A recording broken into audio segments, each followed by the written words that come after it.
I think one of the other myth busters that I wanted to put out here today, because I hear this too when we talk about narrowed networks, people's mind automatically goes to, oh, this is an HMO.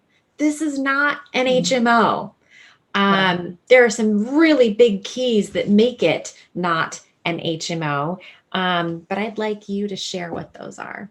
Yeah, so it's not an HMO. We do not require primary care physician selection. We encourage it, certainly, but we don't require it. So what we do is we run, obviously we have a number of different provider systems that are in the network. So one of the questions is, well, how do you make sure someone's looking out for each and every member? So member can select.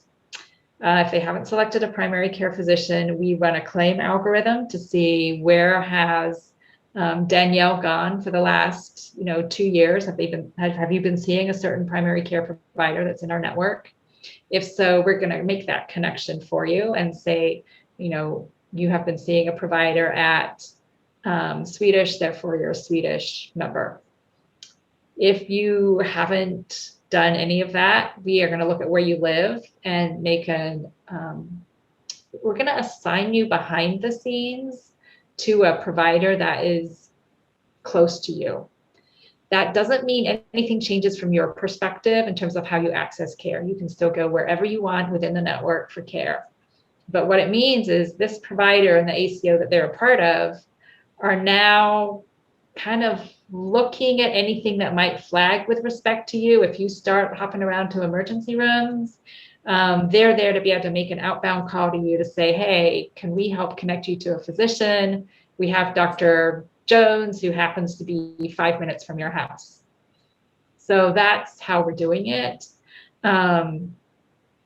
People don't like, or they kind of feel weird about the restrictions that come with HMOs. So we're trying to bring some of the HMO benefits into a network that still provides choice and provides access.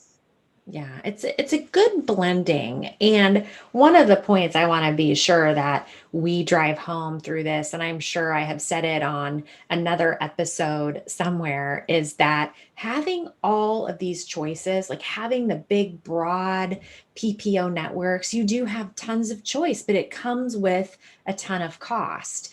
And it also comes with this other layer of complexity where your doctors aren't necessarily communicating and sharing information nearly as much or probably as effectively if they don't know all of the different places that you're going. And Right. so the price tag associated with that is something that, I just often ask the question, can you afford to continue doing this just for the sake of saying that you have choice because you don't necessarily have quality?